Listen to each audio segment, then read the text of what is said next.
Hello everyone, मैं हूँ आपका होस्ट करण सैनी और आप देख रहे हैं माई मिक्स इंडिया यूट्यूब चैनल। इससे पिछली वीडियो में मैं बात करी थी कि किस तरीके से हम लोग एक कर्ड एप्लीकेशन बनाएंगे। उस कर्ड एप्लीकेशन का हमने ओवरव्यू देखा था और कुछ स्टेप्स देखे थे।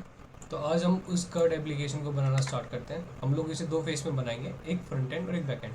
तो हम लोग कोशिश करेंगे कि हम लोग साथ ही साथ चीज़ें अपडेट करते रहें और डेटाबेस भी क्रिएट करते रहें ताकि हमें ज़्यादा टाइम ना लगे इसे बनाने में। तो चलिए स्टार्ट करते हैं। सबसे पहले हम अपना VS कोड ओपन करेंगे और उससे पहले हम लोग अपना जैम सर्वर ऑन करेंगे। तो जैम और जैम ऑन करने के लिए यस, ये इट इज़ ऑलरेडी ऑन, मैंने पहले ही स्टार्ट कर रखा है। आप ये अपना जैम सर्वर ऑन कर लें। उसके बाद हम लोग आएंगे फाइल स्ट्रक्चर पे और ओपन करेंगे न्यू फोल्डर। मैं यहाँ पे एक नया फोल्डर क्रिएट करता हूँ।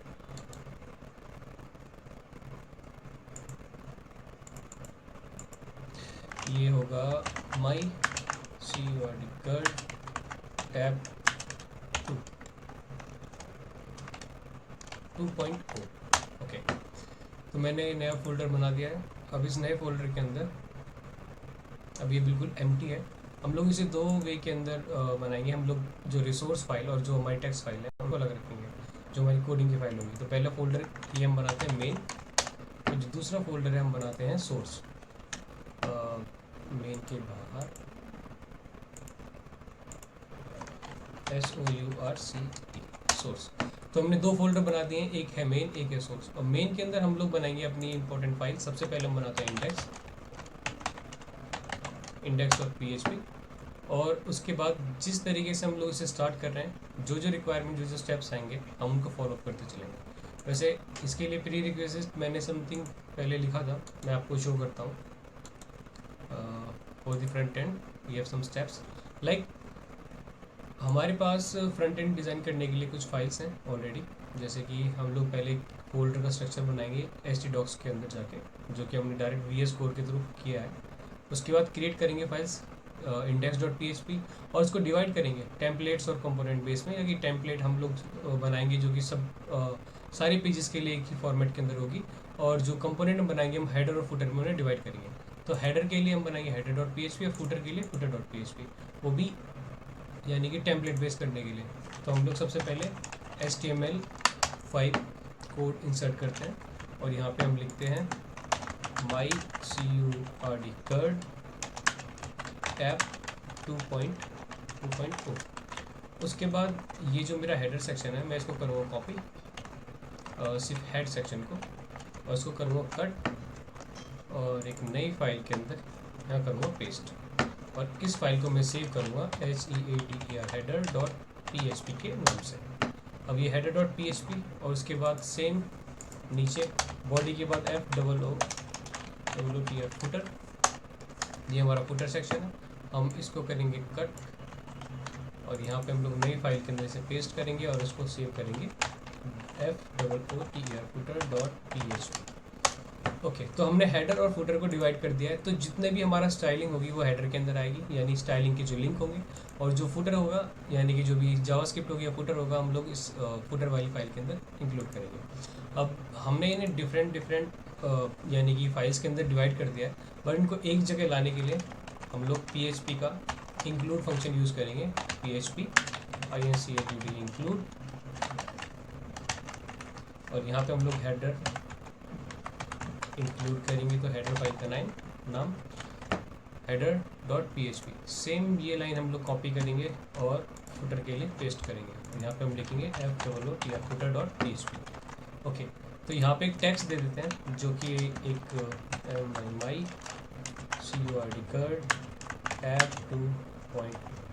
और देखते हैं कि ये हमारा एप्लीकेशन किस तरीके से दिख रहा है। तो सबसे पहले आएंगे हम लोग लोकल होस्ट पे, रिफ्रेश करेंगे और ये हमारा माई कर्ड ऐप 2.0 और हमारे मेन के अंदर हमारी इंडेक्स फाइल है। तो ये हमने कर दिया और हमारा जो टाइटल है वो भी सही आ रहा है, यानी कि हमारी हेडर और फुटर इंक्लूड हो रही है। और अगर मैं फुटर पे जाके पेस्ट कर देता हूँ FOOTer फुटर, तो हम लोग देख सकते हैं नीचे कि ये रिफ्रेश करने पे हमें फुटर भी शो कर रहा है। ये रहा फुटर। ओके, बीच में कोई कंटेंट नहीं है इसलिए इतना ऊपर आ रहा है। तो हम लोग क्या करेंगे, इसे अभी फ़िलहाल हमें इसकी ज़रूरत नहीं, से हटा देते हैं। और हम लोग एक कार्ड व्यू यानी कि हम लोग इसको बनाएंगे बूटस्ट्रैप की मदद से। तो बूटस्ट्रैप की मदद से बनाने के लिए हम लोग एक बूटस्ट्रैप की लाइब्रेरी यूज़ करेंगे जो काफ़ी फेमस लाइब्रेरी है। उसका नाम है बूट वॉच। तो हम लोग सर्च करेंगे नेट पे बूट वॉच।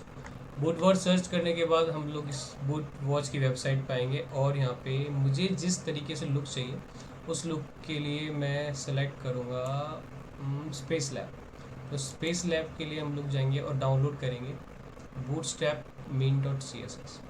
इस पर क्लिक करने के बाद ये हमारी बूटस्ट्रैप की फाइल हो जाएगी डाउनलोड। और मैं करूँगा इस पर क्लिक स्पेस लैब पे, ताकि मुझे इसकी जितनी भी स्टाइलिंग है मुझे यहाँ से गेट हो जाए हर बटन के लिए। यानी कि अगर आप बटन पे कोई स्टाइल करना चाहते हैं तो इसके ऊपर होवर करने के बाद यहाँ पे हमारे पास ये ऑप्शन आता है, इस पर क्लिक करेंगे तो ये इसके कोड जनरेट कर देगा। तो इस तरीके से हम इसे इंक्लूड कर सकते हैं। जल्दी से हम अपनी फ़ाइल को सोर्स के अंदर इंक्लूड कराते हैं। तो हमारी फ़ाइल डाउनलोड सेक्शन में boot.mini, इसको हम करते हैं कॉपी और इसको हम अपने फोल्डर स्ट्रक्चर में डालते हैं। तो हमारा फोल्डर है htdocs और htdocs में 2.0 और ये हम सोर्स के अंदर यहाँ पे हम नया फोल्डर बनाते हैं स्टाइल स्टाइल।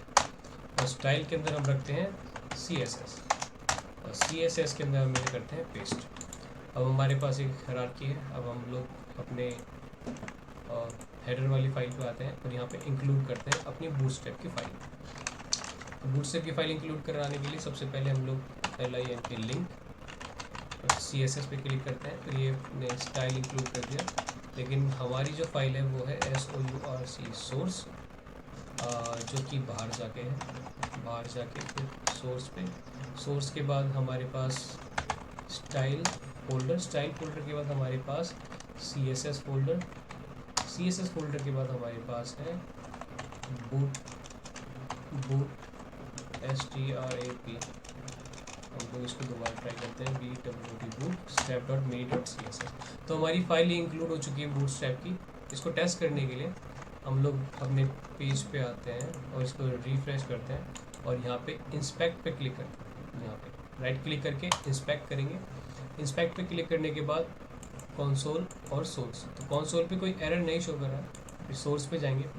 सोर्स पे जाने के बाद हम देखेंगे हमारी जो फाइल है वो इस हायरार्की में दिखा रहा है। और एलिमेंट्स पे आने के बाद हम लोग चेक कर सकते हैं कि किस तरीके से ये हमारी चीज़ें गेट कर रहा है। तो आप यहाँ पे देख सकते हैं कि bootstrap.mini.css वो एक्टिव है। हम इसे यहाँ से कैंसिल करेंगे। उसके बाद हम लोग ऐड करेंगे अपना कोड। तो मैंने जो एप्लीकेशन बनाई है, मैं आपको एक बार एप्लीकेशन का ओवरव्यू देता हूँ। My card app main.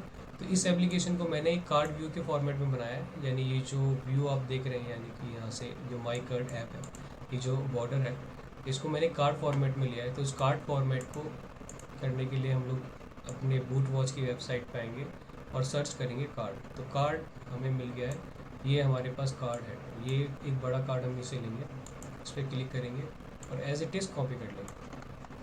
Copy करने के बाद हम लोग अपनी वेबसाइट पे मेन सेक्शन पे आएंगे और इस मेन सेक्शन को सबसे पहले हम लोग कमेंट से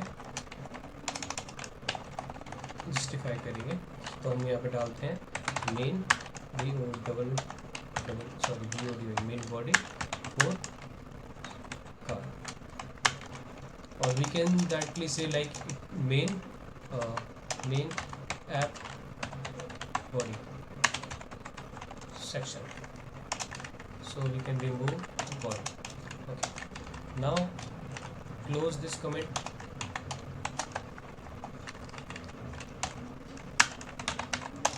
It is going to be end of app section.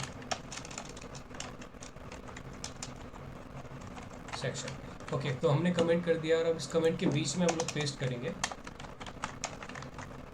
अपना कार्ड। ओके, अब हम जाएंगे अपनी वेबसाइट पर, रिफ्रेश करेंगे पेस्ट करने के बाद। तो it is looking like this, जो कि काफ़ी वाइड और काफ़ी कह सकते हैं कि पूरी स्क्रीन पर आ रहा है। तो इसको साइज़ में और इस फॉर्मेट में लाने के लिए, तो जो मैंने इसमें स्टाइल यूज़ किया है मैं भी उसको इसमें यूज़ कर लेता हूँ। उससे पहले हम लोग एक काम करेंगे कि आप देख सकते हैं कि जिस तरीके से मैंने यहाँ पे नेविगेशन बार यूज़ किया है, अगर मैं क्रिएट पे क्लिक करता हूँ और डिस्प्ले पे क्लिक करता हूँ, तो मैं जब डिफरेंट सेक्शन पे जाता हूँ तो मेरा जो कार्ड है वो सेम रहता है। अगर मैं क्रिएट पे आता हूँ तो ये कार्ड सेम है, इसका साइज़ चेंज नहीं हो रहा है। डिस्प्ले भी सेम, डिस्प्ले पे भी सेम है, अभी कोई आइटम है नहीं। अगर यहाँ पे हम लोग क्रिएट करते हैं एक नया record, current Saini email address, उसके बाद यहाँ पर डालते हैं this is a RECORD record, okay. Then submit करते हैं तो उसके बाद हमें नीचे इसी के अंदर हमारी टेबल में दिख जाएगा, और हम डिस्प्ले पे क्लिक करेंगे तो डिस्प्ले पे भी नया डेटा एंटर जो हुआ है वो दिख जाएगा। अब ये जो इसका जो हाइट है, यानी इस कार्ड की जो हाइट है वो डिपेंड करती है इसके इस टेबल के ऊपर। जो इस टेबल की हाइट होगी, यानी कि जितना डेटा इस टेबल के अंदर रोज़ कॉलम्स के फॉर्मेट में स्टोर होगा, उसकी वजह से इसका साइज़ बढ़ेगा, यानी इसकी हाइट बढ़ेगा। और इसकी हाइट बढ़ेगी तो ये जो हमारा कार्ड है ये भी बढ़ेगा। तो हम लोग क्या करेंगे, इस कार्ड को, इसकी हम लोग विड्थ तो नहीं रोक सकते, मतलब कि विड्थ कह रहा हूँ, और इसकी हाइट को हम नहीं रोकेंगे। क्यों? क्योंकि हमें डेटा चाहिए, और हमें डेटा अगर जब लिस्ट व्यू में चाहिए तो हम एक फिक्स कह सकते हैं कि फिक्स विड्थ रख सकते हैं ताकि उससे वाइड ना जाए। लेकिन इस फॉर्मेट में, इस स्टाइल के अंदर वो हमें ज़्यादा अट्रैक्टिव और ज़्यादा कन्वीनियंट लगेगा। लाइक आउटर स्पेस के जब हम देखते हैं कि आउटर स्पेस की वजह से हमें फोकस रहेगा हमारा सीधा टेबल पे। तो इस फॉर्मेट में, इस विड्थ में लाने के लिए हम लोग जो इसका स्टाइल है उसको कॉपी करते हैं। उससे पहले हम इसे रिमूव करते हैं एक्स्ट्रा आइटम्स। तो एक्स्ट्रा आइटम रिमूव करने के लिए मैं जो इस कार्ड के अंदर जितना भी चीज़ एडिट होगा मैं उसको डिफरेंट सेक्शन में रख लेता हूँ। मैं यहाँ पे एक नई फाइल बनाता हूँ और इसको नाम देता हूँ HOME home underscore main underscore SECTIN section.php, यानी कि वो हमारे होम पेज का मेन सेक्शन था। हमने यहाँ पे क्या लिखा है, मेन ऐप सेक्शन भी लिख सकते हैं, और होम यानी कि मैं स्लैश डाल के लिख देता हूँ होम मेन सेक्शन, ओके। तो अब मैं इस कार्ड को यहाँ से करता हूँ कॉपी यहाँ तक, इसको करता हूँ कट और यहाँ करता हूँ पेस्ट। और यहाँ पे आने के बाद, इस सेक्शन पे आने के बाद मैं उसको करता हूँ इंक्लूड, PHP इंक्लूड। और इंक्लूड के बाद हम लोग यहाँ पे HOME home underscore name underscore SECTION section.php। अब हम लोग ने उसको इंक्लूड किया है। अगर हम इसे रिफ्रेश करेंगे then it is included, okay, not worry about that. अब हम लोग क्या करेंगे कि इस सेक्शन के अंदर हमें जो जो चीज़ चाहिए, जैसे कि हमें ये चाहिए और हमें ये वाला सेक्शन इमेज वाला नहीं चाहिए, तो इमेज को हम हटा देंगे और ये हमारे पास यहाँ से सेव। आई थिंक जो आपको चाहिए उसको हटाने के लिए हम लोग लाइक हमें जो चीज़ चाहिए इसको हम कंपेयर कर सकते हैं। हमें चाहिए एक नेविगेशन बार के लिए स्पेस, उसके बाद एक फॉर्म जो कि हमारा क्रिएट रिकॉर्ड का फॉर्म है, एंड देन एक और सेक्शन इसमें डिस्प्ले रिकॉर्ड है, और फिर लास्ट का फुटर सेक्शन। तो हमारे पास एक वन सेक्शन के अंदर 3 सेक्शंस बने हुए हैं, यानी कि नेविगेशन, एक क्रिएट फॉर्म और एक रिकॉर्ड फॉर्म। बाकी तो कार्ड का हेडर और कार्ड का लास्ट में देखते हैं फुटर, ओके। तो इसको मैं एडिट करता हूँ और मैं आपको कोड दिखाता हूँ, ओके। तो मैंने कोड में चेंज कर दिया है। जिस तरीके से हम देख सकते हैं कि हमने कोड में क्या किया कि हमने यहाँ पे इसे एक आईडी दी है, आईडी यानी कि मेन कार्ड के नाम से हमने इसे आईडी दी है इस वाले सेक्शन को, और हमने एक माई कार्ड ऐप यानी कि नेम यानी कि हेडिंग 3 इंक्लूड किया इसके अंदर। इसमें स्टाइलिंग के लिए मैंने वाइट यूज़ किया है, ओके। उसके बाद मैंने इसमें एक नेविगेशन बार इंक्लूड किया है, आप देख सकते हैं। अगर मैं इसको जाके रिफ्रेश करता हूँ तो how it is going to be look like. अभी ये मुझे एरर देगा क्योंकि मैंने एक फ़ाइल इंक्लूड की है और वो उस फाइल के अंदर हमारे पास नेव बार नहीं है। तो हम लोग सबसे पहले नेव बार और जो बाकी के सेक्शंस हैं, इन वाले सेक्शंस को मैं फ़िलहाल अभी करता हूँ, अभी इन्हें ऐसे रहने देता हूँ। आपको पता चलेगा कि लाइक मैंने क्या किया कि होम सेक्शन पे हमने बात की थी, जैसे इसके लिए ये हम लोग नेविगेशन, एक क्रिएट न्यू रिकॉर्ड और लास्ट में डिस्प्ले रिकॉर्ड बनाएंगे। तो हमने अपने वाले कोड में एक नेविगेशन, ये आप देख सकते हैं इंक्लूड किया नेविगेशन बार, और एक इंक्लूड किया है मैंने एक और कार्ड, यानी कार्ड के अंदर दूसरा कार्ड लिया है, जैसे कार्ड की बॉडी, फिर उसके बाद कार्ड की बॉडी उस बॉडी के अंदर हमने एक और फाइल इंक्लूड कराई है, वो है क्रिएट फाइल और डिस्प्ले फाइल। इस तरीके से फाइल इंक्लूड कराने का सबसे बड़ा बेनिफिट होता है कि हमें एक सिंगल लाइन ऑफ कोड, यानी कि जो हमारी लाइन ऑफ कोड होता है एक फाइल का, वो काफ़ी बड़ा नहीं होता और हमें बार बार चेंज नहीं करना पड़ता। हम लोग एक डायरेक्ट फाइल पे जाके चेंज कर सकते हैं, तो वो सारी जिस जगह हम इसको इंक्लूड करा रहे हैं वो हर जगह चेंज हो जाएगा।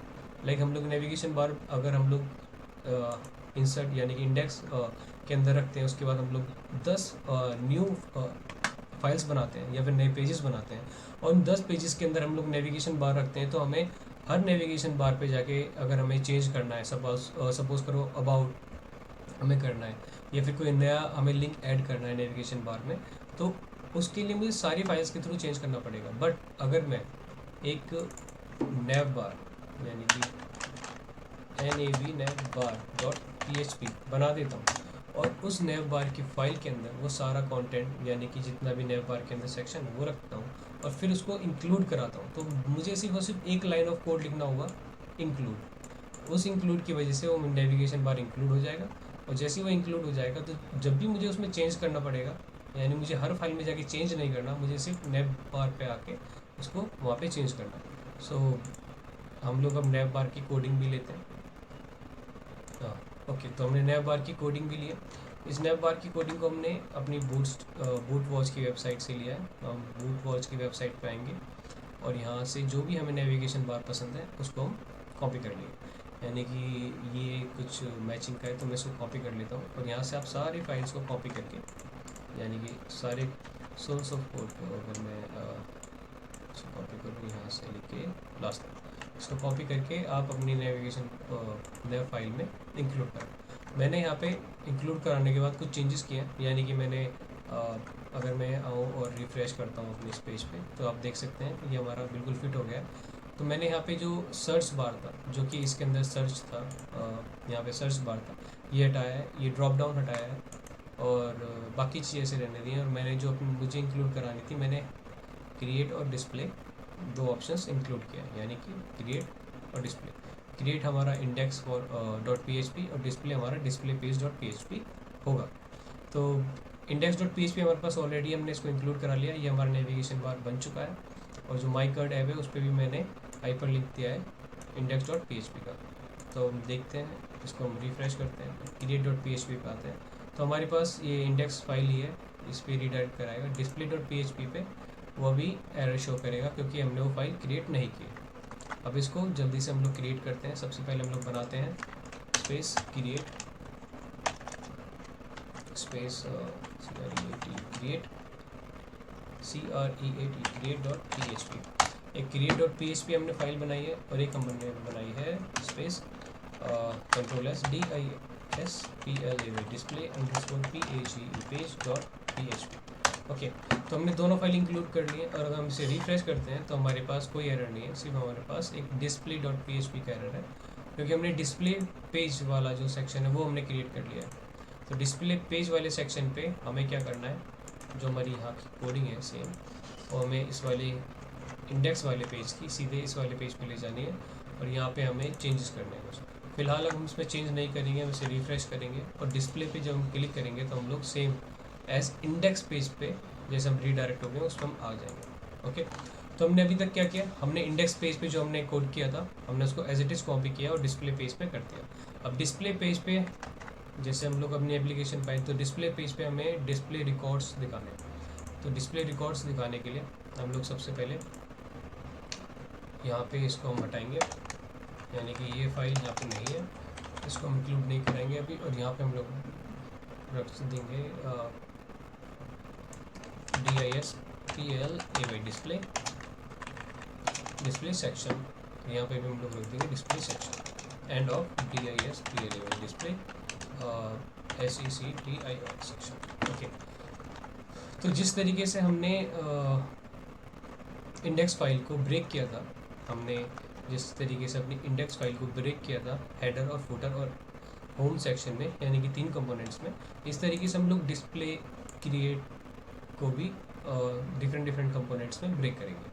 तो डिफरेंट कंपोनेंट्स में ब्रेक करने के लिए हम लोग डिस्प्ले पेज पे सबसे पहले रिकॉर्ड क्रिएट करेंगे। उससे पहले हम लोग आते हैं अपने मेन सेक्शन पे, और मेन सेक्शन पे यानी कि अगर मैं बात करूँ कि हमने जो अपना मेन है इंडेक्स पेज है, तो इंडेक्स पेज पे हमने दोनों फॉर्म रख रखे हैं, यानी कि क्रिएट रखा हुआ है और हमने डिस्प्ले रखा हुआ है। तो डिस्प्ले वाला same as it is display page पे जाएगा, जिसमें सिर्फ और सिर्फ टेबल होगी, उस पर कोई क्रिएट नहीं होगा। यानी कि डिस्प्ले पे क्लिक करना, डिस्प्ले क्रिएट पे।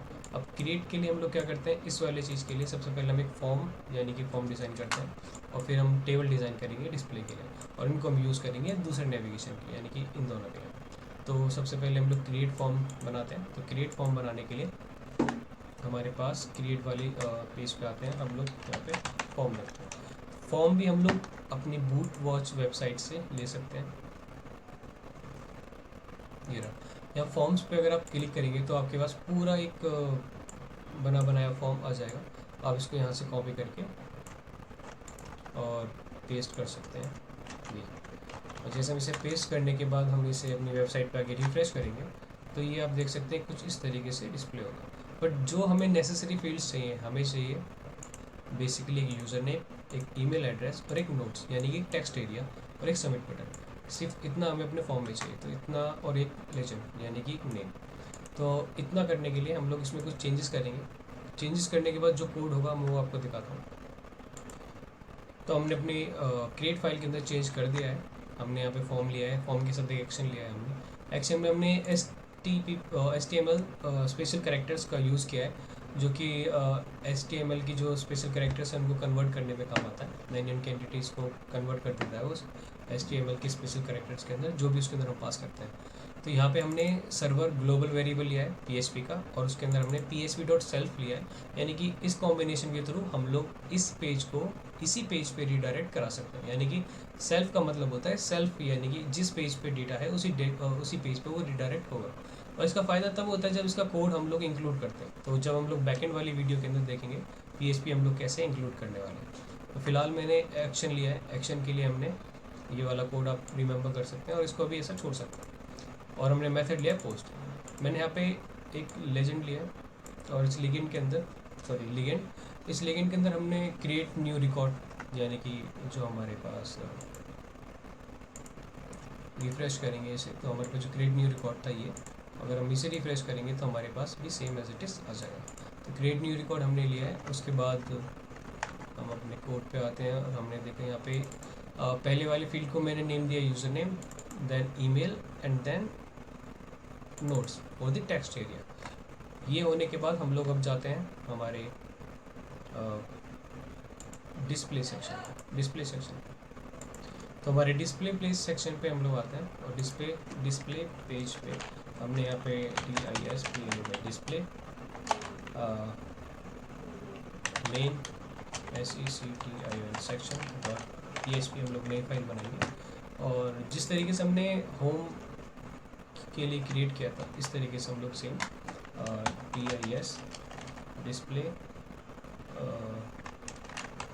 Display underscore main underscore section को बनाएंगे। ओके, तो हमने यहाँ पे डिस्प्ले मेन अंडरस्कोर सेक्शन हमने बना दिया है, और आप इसका कोड देख सकते हैं एज इट इज़ सेम है जिस तरीके से हमने मेन डॉट उसके अंदर रखा था, मेन होम मेन सेक्शन के अंदर, ऐसी डिस्प्ले मेन सेक्शन में हमने रखा है। यानी कि हमने इसमें भी डिस्प्ले पेज लिया। डिस्प्ले पेज लेने के बाद हमने उसको डिवाइड किया एक हेडर फुटर और डिस्प्ले मेन पेज पे। डिस्प्ले मेन पेज पे हमने होम पेज से चेंज किया। तो हमने अपने डिस्प्ले होम पेज पे इस सेक्शन को रखा है। अगर हम इसे जाते हैं और कॉपी यानी कि रिफ्रेश करते हैं और डिस्प्ले वाले पेज पे आते हैं, तो it is showing some okay. Display हमने अभी तक फाइल क्रिएट नहीं की है, हम लोग डिस्प्ले फाइल भी क्रिएट करते हैं, और space display DISPLE display .php। Actually इस डिस्प्ले पेज पे जो मेन टेबल है वो आएगी। यानी कि हमने डिस्प्ले पेज का कंटेनर बना लिया एक, और उसके बाद हमने उसमें, मैं आपको पेंट के थ्रू समझाता हूँ। हमने अभी तक क्या किया है, हमने एक सेक्शन बनाते थे हम लोग। सेक्शन बनाने के बाद उसमें एक इनर सेक्शन बनाते थे, यानी कि हमारे पास ये पूरा पेज है, उसका एक इनर सेक्शन जो हमारी माई कार्ड एप्लीकेशन का कार्ड है, और उसके बाद एक अंदर जो सब सेक्शंस बनते थे। यानी कि एक क्रिएट फाइल के लिए हमारे पास था क्रिएट रिकॉर्ड का फॉर्म, और डिस्प्ले पेज के लिए हमारे पास था टेबल का। तो ये हमने बना दिया है यानी कि हमने मेन बना लिया कंटेनर। फिर डिस्प्ले मेन सेक्शन में हमने बना लिया। अब हम लोग बना रहे हैं डिस्प्ले पेज। तो डिस्प्ले पेज हम बनाने के लिए सेम, यानी कि यहाँ पे हम लोग टेबल का इंक्लूड कराने वाले हैं। तो हम लोग टेबल अपने बूट स्ट्रैप के मदद से यूज़ करेंगे, बूट वॉच की मदद से। ओके, तो मैंने टेबल इंक्लूड करा दी है। अभी इसके अंदर काफ़ी एरर्स हैं, वो एरर्स अभी हमें शो होंगे क्योंकि हमने PHP इंक्लूड नहीं करी है। अगर मैं आके इस पर रिफ़्रेश करता हूँ तो हमारे पास रिफ़्रेश करने के बाद डिस्प्ले पेज पे ये हमें एरर शो करेगा, display main page line number 9। Okay, display page पे हम लोग आ गए हैं। Display page DISD। ओके, मैंने नेम की स्पेलिंग गलत कर दी, sorry. It is going to be a display, not DISPLAY display. Okay, so हमारा डिस्प्ले पेज हम लोग एक और बार रीलोड करते हैं और देखते हैं। ओके, हमारे पास और एरर आ रहे हैं। उन एरर को काउंटर करने के लिए हम लोग फ़िलहाल क्या करेंगे, इसको कमेंट कर देंगे। हमारे पास कमेंट साथ ही साथ comment. Okay, and there so many things we need to be comment and then comment and comment also. Okay, तो हमने अभी सारा PHP का कोड कमेंट कर दिया है। हम लोग इसे रिफ्रेश करते हैं। ओके, ये हमारे पास टेबल क्रिएट हो चुकी है। जो अंदर जो वार्निंग्स हैं वो डेटाबेस के बेस हैं। जब हम लोग PHP में डेटाबेस इंक्लूड करेंगे तो ये सारी वार्निंग्स चली जाएंगी। तो हमारा डिस्प्ले रिकॉर्ड और डिस्प्ले पेज दोनों क्रिएट हो चुका है। मतलब कि डिस्प्ले रिकॉर्ड का जो हमारा पेज है वो क्रिएट हो चुका है, और जो हमारा क्रिएट फॉर्म वाला पेज है वो भी क्रिएट हो चुका है। और नीचे हमने एक सेक्शन रखा था डिस्प्ले रिकॉर्ड का, सेम उस पर ये भी क्रिएट हो चुका है। ओके, सो आई थिंक ये काफ़ी लंबी वीडियो हो चुकी है। हम लोग फ्रंट एंड इसका कंप्लीट कर चुके हैं ऑलमोस्ट, सिर्फ थोड़ी बहुत स्टाइलिंग रह चुकी है, वो हम लोग लास्ट में करेंगे। इसके बाद हम लोग जस्ट अपना बैकएंड स्टार्ट करेंगे, जिसमें हम PHP का कोड करेंगे और डेटाबेस में टेबल बना के उसको चेक करेंगे कि डेटा हमारे पास हमारे फॉर्म से डेटाबेस टेबल में आ रहा है या नहीं, और उसके बाद हम उसे रिट्राइव करेंगे डिस्प्ले करने के लिए रिकॉर्ड्स को। तो ये नोट बनाना या फिर ये हमारे पास जो PHP की माई कार्ड एप्लीकेशन है, इसके अंदर हमने अपना फ्रंट एंड कंप्लीट कर लिया है। तो नेक्स्ट वीडियो के अंदर हम लोग देखेंगे किस तरीके से हम इसका बैक एंड डिज़ाइन कर सकते हैं। So see you soon in the next video and don't forget to subscribe our YouTube channel and जय हिंद।